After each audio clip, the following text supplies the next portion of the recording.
we got a hot one today, a special one. We got a returning champion here, and a new friend, a new brother in the Cosmic Canoe.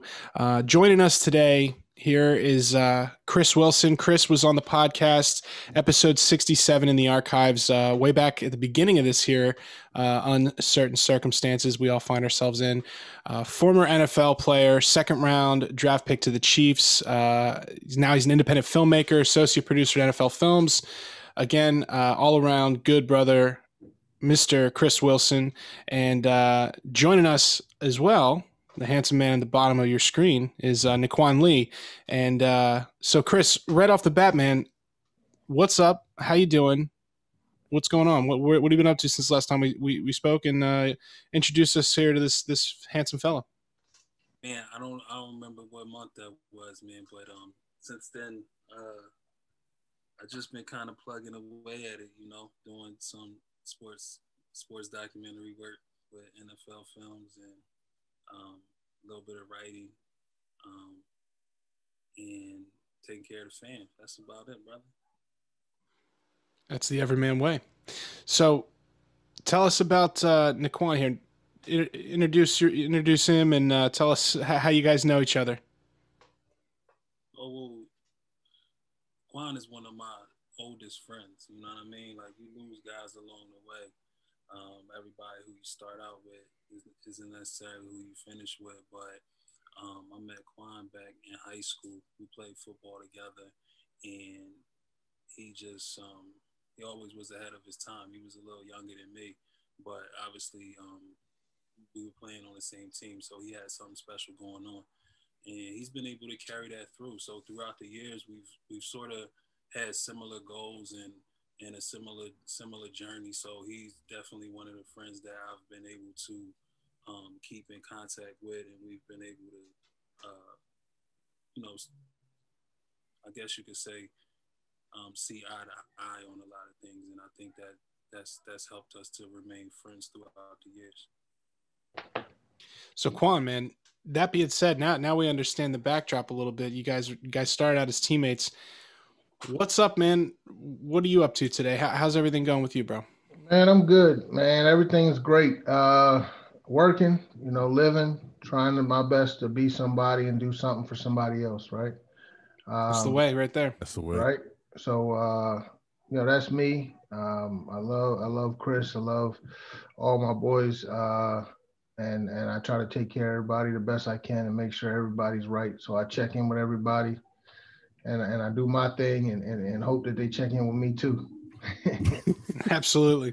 So now I see the blue hen in the background, Delaware football. We're going to get back to high school here in a second, but you're no slouch when it comes to the running game from what I understand, my conversations with Daryl and Kris here.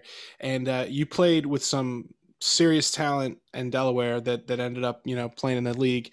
Obviously Joe Flacco, Mike Adams. How did you kind of develop yourself? And we got this kind of information from Kris last time he was on. So when you were in high school, at what point did you kind of realize, like, I want to kind of take this to a second level, if there is another level for me? And what was kind of like your reason in getting to that next level? I was the athlete from a young age. I mean, sports is what drove me. All right. So I was the 10-year-old 5'7" guy who just looked athletic. I was the 12-year-old athlete. I was the 13. Like, I was on that path the entire time. There were other people that were telling me, this is what you're going to do. Right. And that path was, oh, you're going to be this and you're going to be that. A lot of times it was basketball because I was tall. And then it turned to football. So when I got into high school, I was in ninth grade. Kris was a senior, and I played varsity. And, it was, if you're on that team, you were looking at Kris and you were trying to do the same thing. So there you go. I mean, I started in various positions on defense. I think I started off as Kris's backup, but because I was athletic, I played just anything where somebody wasn't. I played corner, safety, D end. Like, I played whatever so I started every single game at a different position. And then I think Kris got hurt one time, and I played that position for a short period of time. But for the most part, I played every other position. So you were like all purpose. So hold on. I didn't know that you was on defense too. Now I thought it was just Mr. 6 feet, 210-pound running back, taking people down. So talk to me about that. JP McCaskey, straight out of there, Yeah, I was a defender by trade. I mean, I chose to be a running back. Kris will tell you. Yeah, I was a defender. I had 19 offers in high school, and I think if you count, and I'm talking about 19 real offers, 1A and 1AA, but most of them were to play defense. The reason I came to Delaware is because Tubby Raymond sat me down and said, he's like, I hear that if I tell you you can play running back, that you can come to my school. And I said, likely. And he said, well, you can play anything you want here. And I said, all right, well, that works. So running back was your passion, man. That was your position. That was your decision when you wanted to go to Delaware. So running back was the passion. Tell me a little bit about that. Hold up, before you answer that, Quan, let me just chime in and say, yo, what he just told you was that at the Division I AA level, a national championship team, a coach told him he could play any position he wanted to play on the field. That's you've been around coaches, DC. You've been around the game, Justin. You know the game. Like for a coach at that level to tell a kid you can play whatever position you want, that sort of speaks to the type of athlete that this guy was coming out of high school. Yeah, I was a good athlete coming out of high school. I agree with him. I'll tell you a cool story about Kris, right? So when I came out of high school, though Kris don't believe me, before I was 13, I could dunk a basketball. That's the kind of athlete I was. Kris was a senior. I was a freshman, right? Freshman, I'm 5'9", 180, 185, probably as a freshman. Probably could run, I'll say at least 4.5 in the 40. And I ran track. I made all leagues in 200 that year. I was able to move. I was a little smaller. And we played against what's his name? He went to Syracuse. Eli Salamo. Okay? Played against Eli Salamo. He's running back for running. This guy's running all over us. We didn't have a good defense that year. And this guy hits the corner and he takes down the sideline. I can catch this guy. So I'm running full speed. Man, don't you know Kris comes past me chasing this dude? And I don't think he caught him. I don't remember if he caught him or not. But I remember thinking to myself, Big Mo.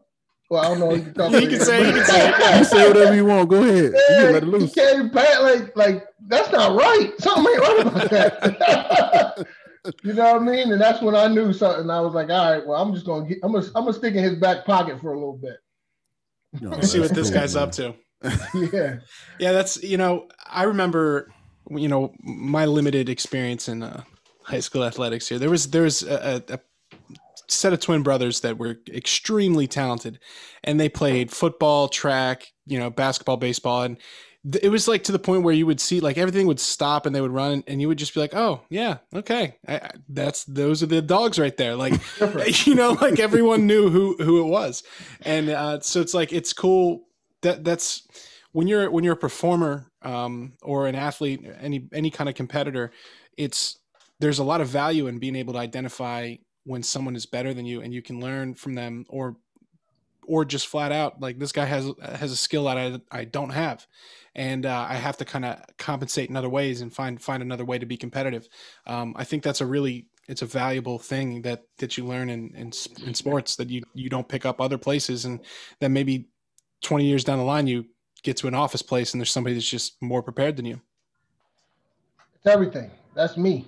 I mean, I don't know if Kris remembers this, but probably the next Monday after practice, I was like, yo, you can give me a ride home? I need to see how you drive. I need to see everything. You know what I mean? So just in case.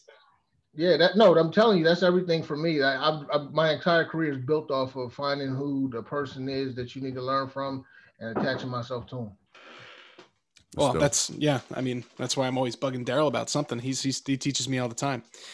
Now I want to talk about growing up, and I see, I know you're from Lancaster, right? And I grew up in Bucks County here in Pennsylvania, and Lancaster is right in my backyard. I constantly am getting made fun of by my colleagues at work the way I say Lancaster.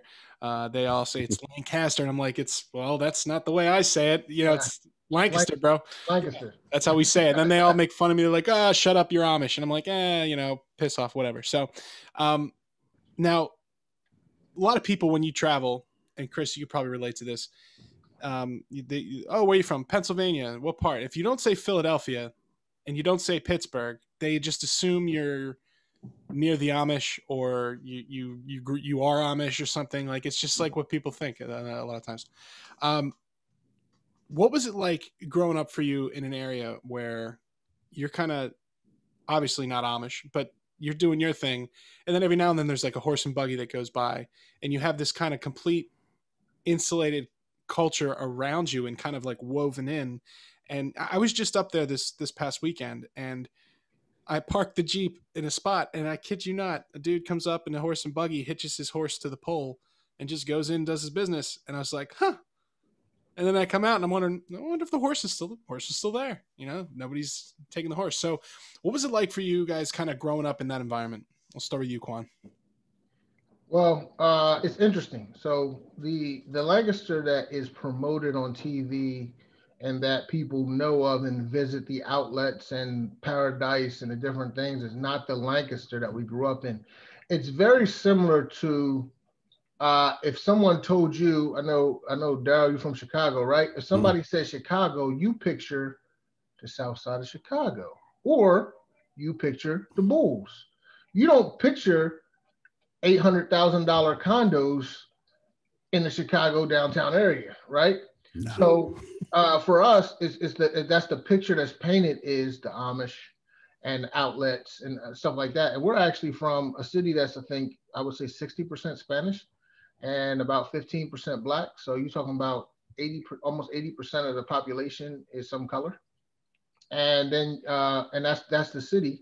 And then surrounding areas, you got probably, 75% white. But at the end of the day, you're talking about a place where you can get dropped into and look around and think you're in Chicago for, so yeah. It's actually a lot different. And where we kind of grew up and where we're around, we didn't see horse and buggies too often. But as soon as you leave town, that's a part of the culture. You just know it's there.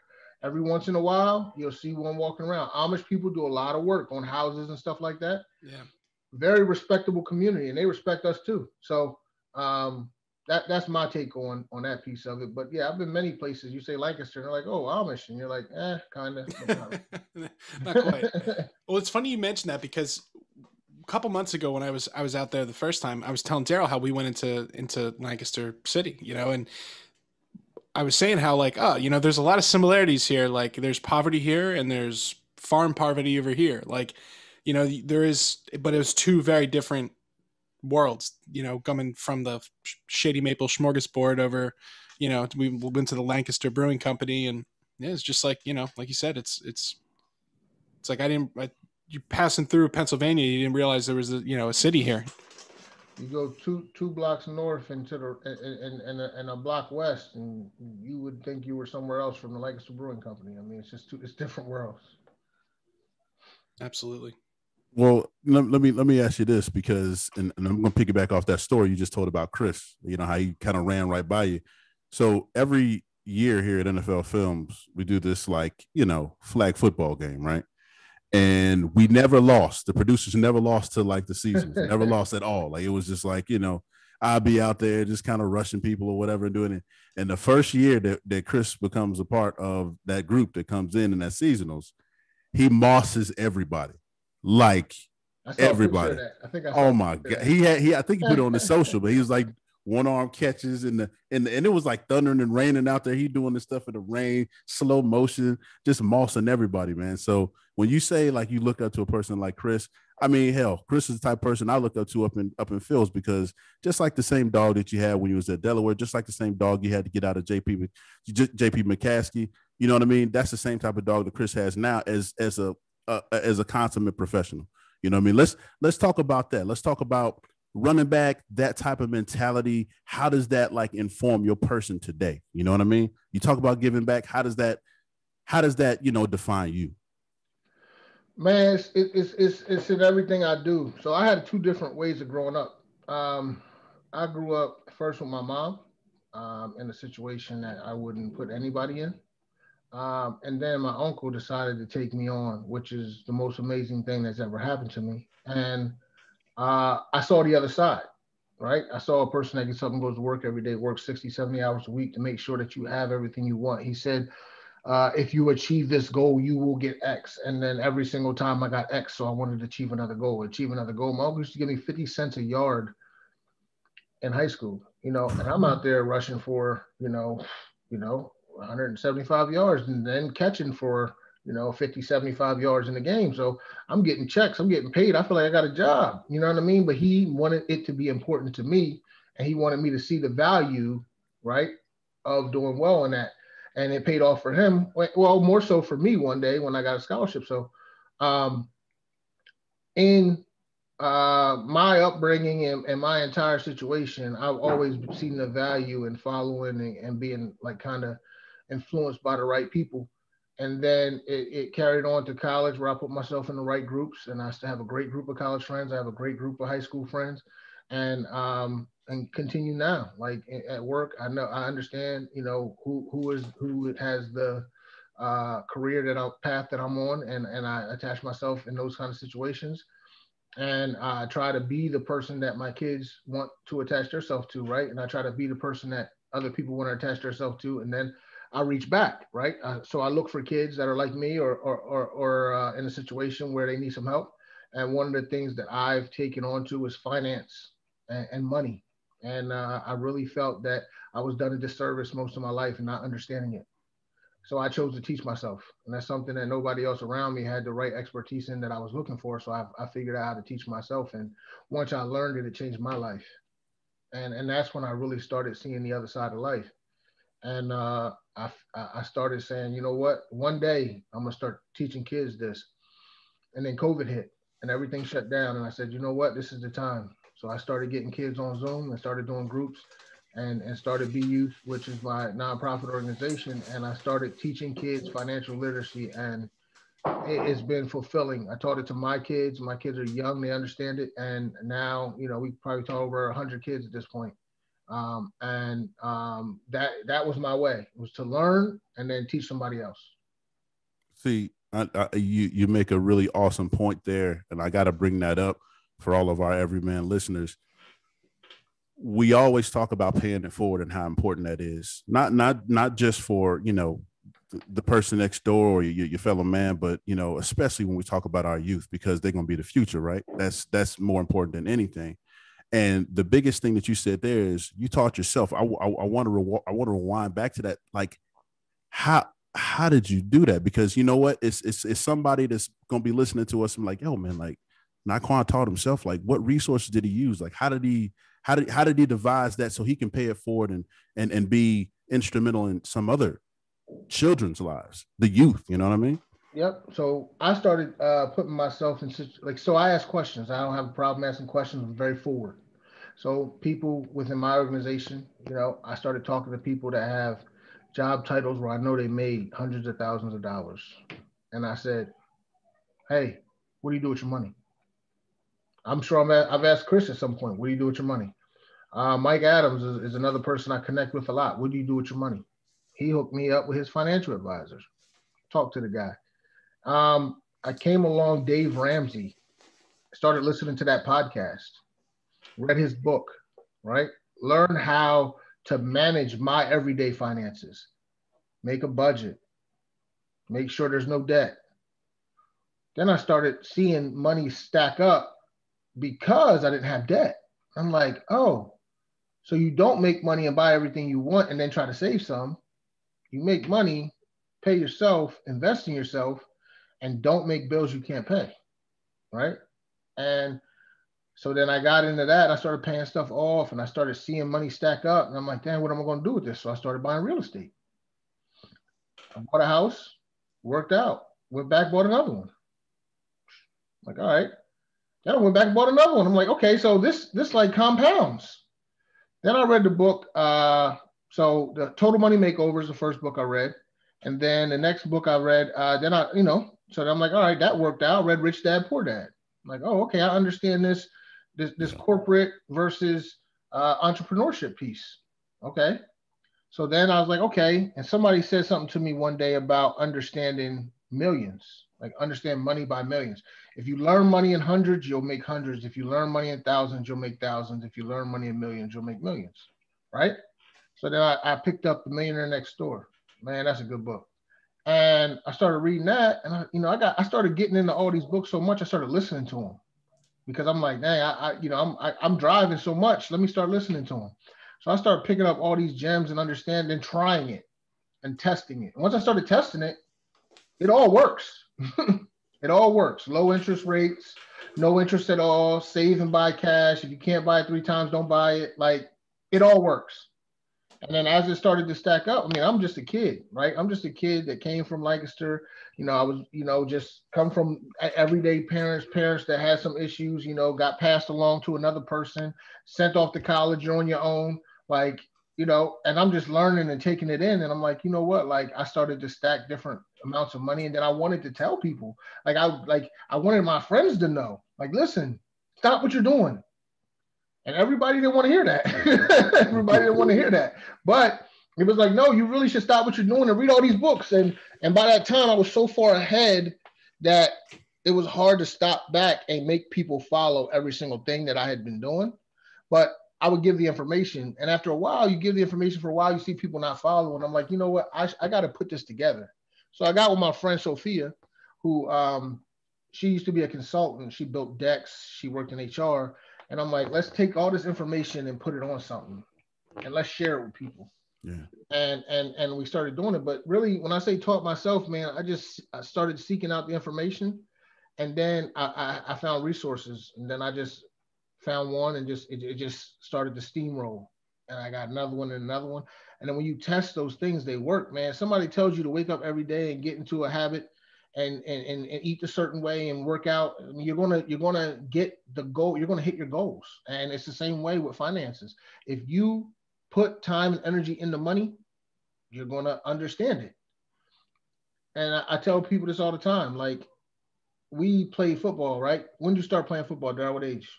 Jesus, honestly, I didn't start playing until my sophomore year of high school. Okay, you started your sophomore year. Chris, you started what? 10? Chris, you're on mute. You're on mute. 8th grade, maybe. I was about 13. You started 8th grade. I started 6th grade, right? We practiced 2 hours a day, 5 days a week, likely. Then we had a game on Friday, Saturday, whatever day of the week you had a game, right? So you're putting 10, 12 hours a week into this sport, right? Then you got to high school and it was all summer, okay? Then it was 10, 12 hours a week during the season. So essentially, by the time you graduated high school, you put 1,000 hours into the sport. You go to college and you eat, sleep, and breathe it. Now, let's just take it back. Imagine you started learning about money at that point, and you put 12 hours a week. By the time you graduate high school, you put 1,000 hours into it, and then you ate, slept, and breathed it the whole way through college. Where would you be? I tell you what, absolutely.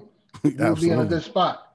And that's the thing that kids don't understand. It's okay not to take 2 hours a day and play football, but if you're not going to do it, go study money, go study music, go study something else, and put that same time and effort into that. Where are you going to be? I preach it every day. Yep. It's about building skills and putting tools in your belt.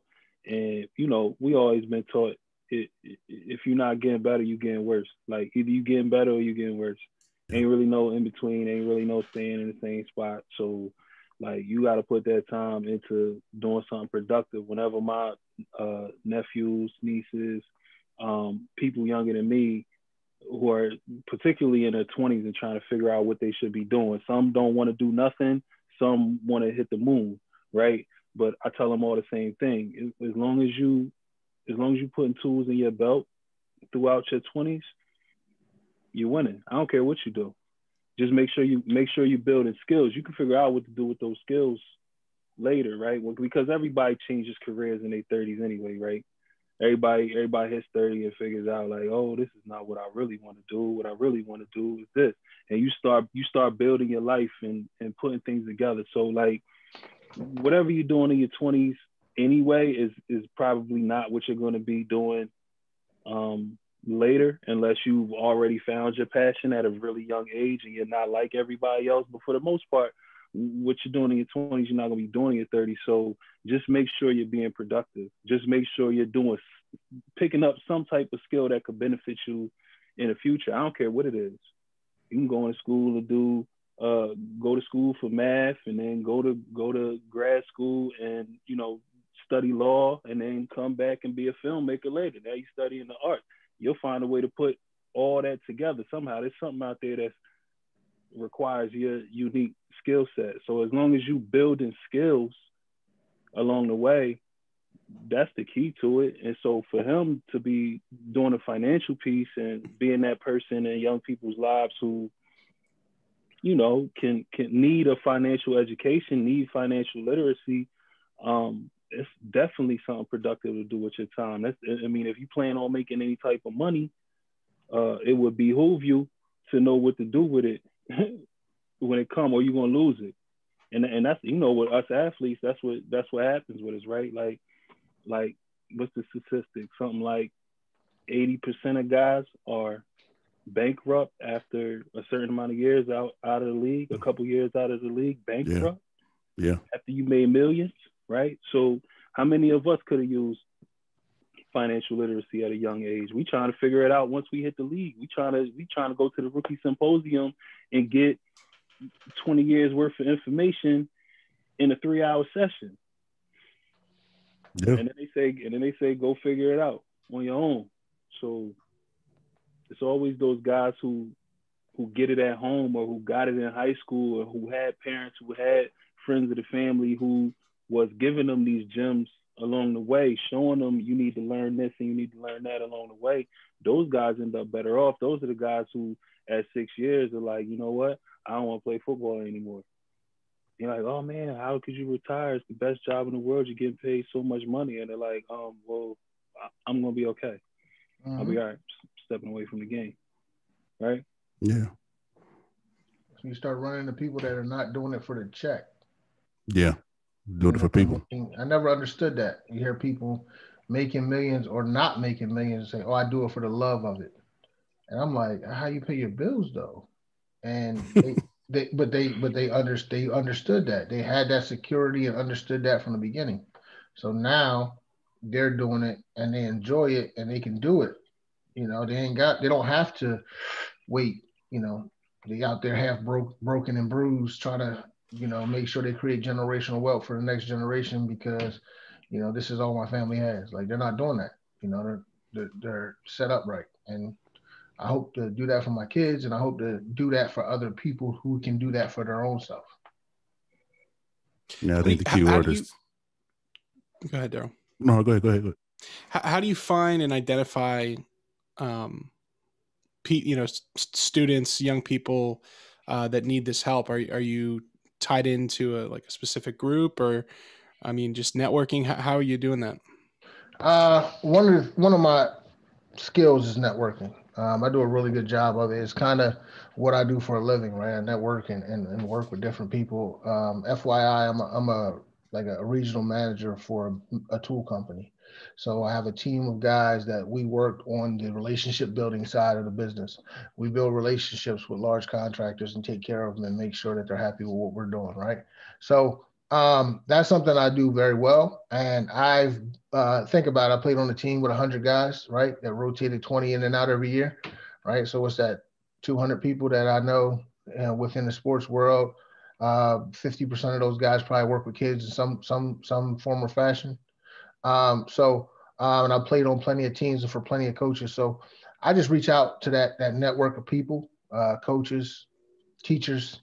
Hey, give me some kids that you think should benefit from this program. Here goes some information. And to be honest with you, 75% of the time, the adults I reach out to end up benefiting from the class as much as the kids. That's facts. Yeah. That's awesome. That's all. Well, I'll tell you what, you talk about networking. Daryl and I, that's one of our mutual. If we had a Venn diagram of our relationship, right in the middle there would be our passion for networking, and we have our networks of associates. And I'm happy to have you both in my network. It's always good when you can connect with people that have knowledge that are willing to share. And it's like I said earlier, like that goes hand in hand with, oh wait, this guy has something I can learn from, and then still being a teacher and a student. I mean, it's a position that's, when you're a young man or young woman, I would imagine as well. Either your ego can kind of keep you from doing that. And I think it's really excellent that you're kind of focusing those ideas into that kind of package. That piece right there is like what you said about just what everyone has said, really about, being a teacher and being a listener and having to have that skill. That is the biggest piece for a lot of people. That's the biggest hurdle for people to get over. Like I can't even recall the exact point where I actually got it and the light bulb went off, but I know that I got to a point in my life early on where and probably from being coached, I got to a point in my life early on where it was like, okay, if I'm not the expert in this area and this person is better than me, or this person is an expert in this area, I need to shut up and listen. I don't need to be the guy who's talking. I need to be the guy who's asking questions, maybe trying to absorb information, but I need to be a sponge right now. And so a lot of people struggle with knowing when to be a sponge and when to soak up information, and knowing when to, when the ego comes in and you feel like you got to pretend like you know it all or pretend like you're on the same level as people. When I go to the doctor's office, I ask questions. I don't go into the doctor's office trying to tell him about how the human body works. Yeah, with your chest out, like you know what I mean. Like I know as much as you do. Like absolutely. Well, I was on WebMD. Yeah, I was on WebMD. And I've either got colon cancer or it's a cold. So tell me, doc. I'm just here for you to tell me which one of those two. Yeah, absolutely. That's crazy. But you're right though. You're right though. It does have to do with, Kris. That's really eloquent the way you put that. Knowing when to basically be quiet and take some information in, and then knowing also too, and not Quan, you said it beautifully. Knowing when to pass it on, because that's another thing too. I find that the hardest thing for young people nowadays, and this might just be my own opinion, is the hardest thing for young people to do nowadays is ask questions. And you led the whole discussion like, I had no problem asking questions. That's the hardest thing because they feel like they know it all. You know what I'm saying? Like they feel like they know it all. They've been there before. Oh yeah, or they're scared. There's that fear piece too. Rejection, I think, is a big. Or the fear of your peers seeing you ask questions. Yep. Yeah, yep. Because that's an indication. That's an indication that you don't know, and so everybody wants to sort of project this image as if they know what's going on. They're on the same level as the people in the room. So it takes confidence in yourself, confidence in what you're doing in your life and your journey, in order for you to say, you know what, I don't know anything about that right there. Like I've done things in my life. I've done things in my life to where people respect what I've done, to where people look up to what I've done. So I don't have any problem walking into a room and telling somebody, you know what, I have no idea what that is. I don't know how to use it. How did you do that? Right? Because I'm cool with what I have and with what I've done and what I've learned, and so I don't have it. That's the hang up. Sometimes people are afraid to say, I don't know that. And so then you put up the wall, and now you have to project this image like you are. Now I don't want to ask a question, because if I ask a question, now I'm letting everybody in this room know that I don't know. You don't have to know. You're not supposed to know. You're not supposed to have the answer, because you're not the expert in this area. You've never learned anything about it. I'm sure there's something in your life where we should be listening to you. Mm-hmm. No judgment involved. Like I got a certain skill set that lets me operate in this world, But if I go out, you know, hunting and fishing, or go out on the ocean with a marine biologist, and I'm trying to make it out there with them, I'm looking to them. I'm not gonna pretend like I know what you know. I respect your knowledge. I don't care if you a country bumpkin from backwoods Alabama, backwoods Pennsylvania, and you've never seen any of the things that I've seen, but you know how to survive out in this wilderness, and I'm out here camping, bro. I'm sitting with you.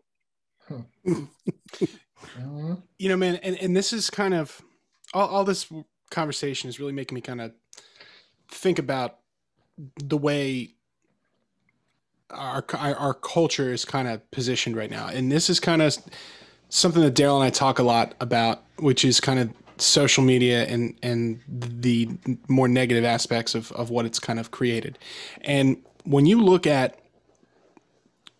from my seeing little kids across the street filming their TikTok dances to fit in that thing, all the way up to, you know, whoever's hot take on Facebook of whatever topic,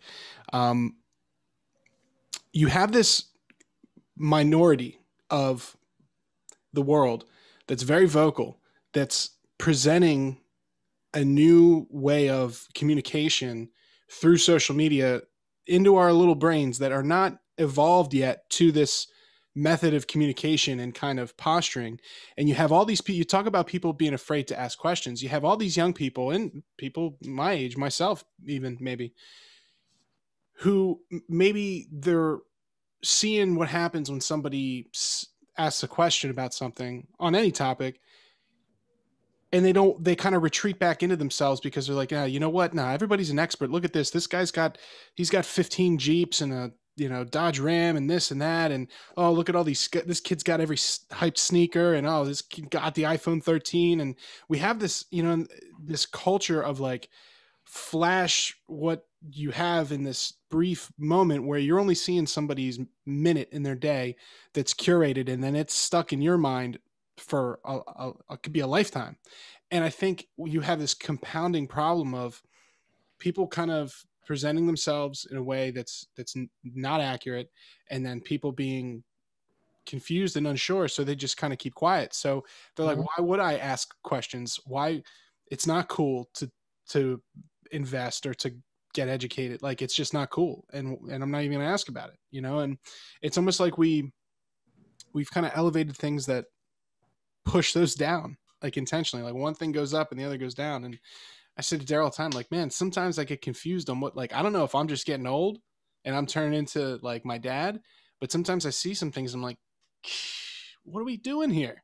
Are we encouraging good stuff, or are we just making making new problems? And it affects every aspect of life, and really just makes me, you know, I don't know, maybe I'm just sensitive to it.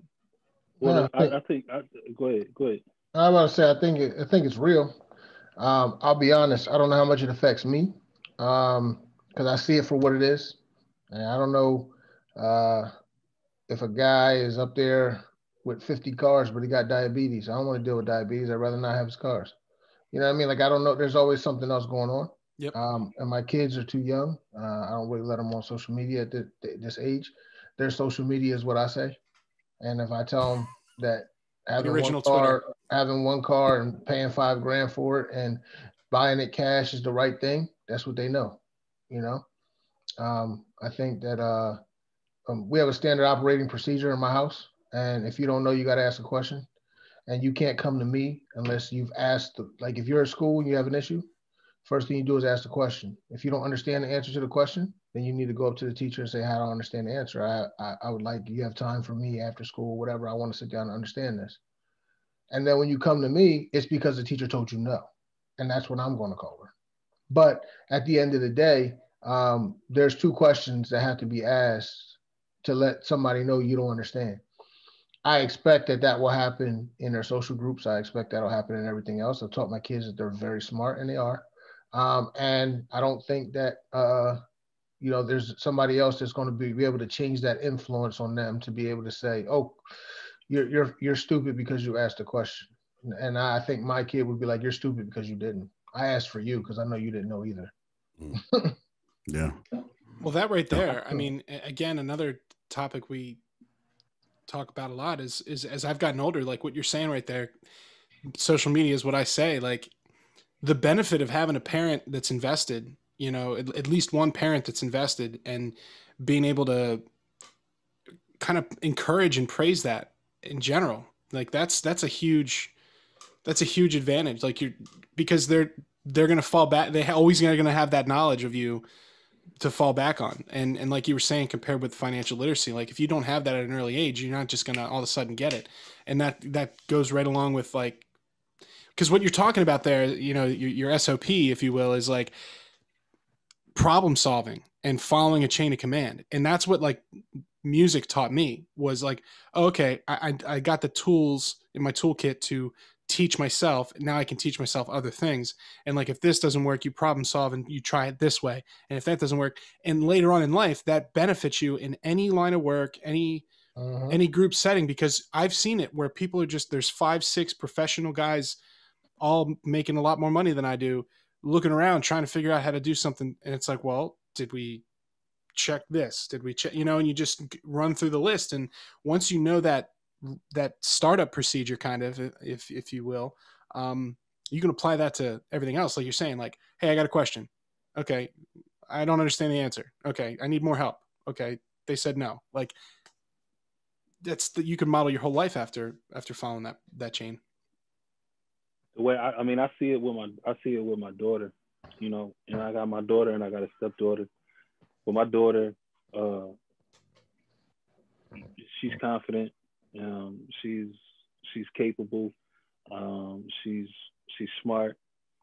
But at the same time, there are pressures and everything's pulling. And much like Quan, she's 13 years old and there is no social media at this point. I mean, she gets a little taste of it from other people's phones and other people's devices, but there is no social media at this point. That's a deliberate decision. That's because, like, as much as we want to live these lives where we just get unfiltered information, and the benefits that brings, because we have more access to more information, I see the benefit in that. But when you're raising a child, you kind of do have to filter the information, because they are sponges, because they don't have the life experience to rule out certain possibilities or process certain information by weighing it against the consequences or things that you know or seen have been done as a consequence. Like there's no way to sort of process what is reliable information and what's unreliable information. And so it needs to be filtered and it needs to be sort of censored. You know, so that's the reason why we've always had these rating systems and these advisories, and like those aren't bad things. You know what I mean? And to operate that is not necessarily bad. So to take a child and to, in this day and age, just completely say, you know what, screw all the ratings, screw all of the advisories and things like that. Let's just give our children all the information and just bombard them with it and just see what happens. It's irresponsible. And so it does matter the investment of the parent. You just can't just hand your child a phone with internet access and say, go have at it. With some kids you can. And so like my stepdaughter she 2 different personalities, right? 2 different ways of processing information, 2 different ways of, you know, using that information in the real world. So I'm not saying that there's no child that can do it, because all children are different. I'm saying you need to be invested enough to know your child, know what their struggles are, know what their strengths are, know what their weaknesses are, know what type of their level of responsibility and how they can handle temptation and things like that. And when you and your judgment feel like, okay, I can hand them more responsibility, then it's up to you to do so. But to just at a very young age say, here's everything, figure it out, and, you know, Godspeed. I can't agree with that approach, bro. I can't. And you know what's funny that you said SOP, right? You said that's a SOP. And that operating procedure that I gave you came from a non-educated parent of mine, because you know why? They didn't want me coming home asking the question. So they gave me an operating procedure that allowed me to figure it out at school before I came home, because as I got older, I realized the reason was because my uncle didn't want me coming home asking questions about technical school things, right? He wanted me to figure that out before I got home. And that empowered me to figure it out. So sometimes having that parent at home that does everything or helps you with everything is not the right answer. And I'm lucky enough to be able to pass that on to my kids. But yeah, that came from a parent who didn't want to deal with those questions because maybe he thought that at some point he may not be able to answer them. Well, I'll tell you what, I hear the questions, I hear kind of the limiting of the information to our young people so that, you know, they can make valued decisions. But the biggest thing in that from all of it is value, is being present, is being a parent. And the reason why it's important, and I learned this from my coach at Notre Dame, Tyrone Willingham, is because all of these little things that add up, they make you leaders. They build a proper foundation. And Tyrone told me everybody thinks being a leader is hard, man. Everybody thinks it's like, oh man, you got to do all these extravagant things. And then Tyrone told me, hey, do you know the reason why I'm making you a captain of the Notre Dame Fighting Irish? You know what I mean? Because you do everything the right way, man. Simple as that. Things. The little things. You just do it the right way. You ask the questions. You pay it forward. You know, people give you they give you a big to do about it, like wearing your heart on your sleeve. But man, hey, when you loving on somebody, when you paying it for it, when you asking those questions, and when you go in front of your brother or you go in front of your brothers, you know what I mean, and fight for them the right way, and you pay that, it's going to show up not just on the football field, it's going to show up in life down the line when you really need it. You know what I'm saying? Well, you're a Milwaukee Tool Company, you know, when you're operations manager, Justin, you know, Dub, when you at NFL Films, you know, trying to get that show down to the proper TRT or that segment for Inside the NFL. All those little things being taught by, you know, my mom never went to college. I'm first generation. My mom was uneducated too. You know what I'm saying? But she did those little things to make sure, like you just said, Quan, you don't got to ask the question because you're going to be the one that's being out there asking it and then answering it for those that are too scared or too afraid or too, you know, fearful to do it themselves. And you paved the way for those behind you and the ones that, you know, like Kris, you was a senior. Hey, Quan, you was a freshman. You look to Kris and say, you know what, that's a brother that's doing the right way. Would you say, hey man, I need to see how you drive. I need to see that. You know what I'm saying? So driving from high school to college to Milwaukee Tool and now into the lives of youth everywhere, man, like that's commendable. That's commendable. Appreciate that, man. It's the everyman way, man. That's what's up. That's what it's all about. And I'll tell you, man, this has been a really cool conversation that's kind of branched into a lot of different avenues. And I think anybody listening to this, you know, no matter what stage of life you're in, you know, we got a lot of, you know, I was just having a conversation with somebody about our show, and they were asking like, what's our audience makeup? And it's hard to tell with a podcast because, you know, there's so many different ways to access it that it's hard to get the data. But, you know, it's a lot of, you know, 18 to 40, you know, a lot of men, a lot of young men, a lot of middle-aged men listening to the show, a lot of old men like my dad. He's listening to this right now. And anybody can take away, you know, a couple key things here. Whether that's, you know, somebody like myself who's not a parent yet, but you know, I'm getting married in the fall and that'll be coming. And it's cool for me to sit here on this conversation with guys that, you know, Quan, I know we just met, but you know, I look up to you after learning about you a little bit and hearing your story. And obviously Daryl, I admire him immensely, and Kris, you know, your accomplishments and just getting to know you as a guy and hearing you talk as parents, as somebody who's about to start that journey is personally has been a great experience for me tonight. And I really appreciate that and the insight and being so kind of vulnerable on so many different things.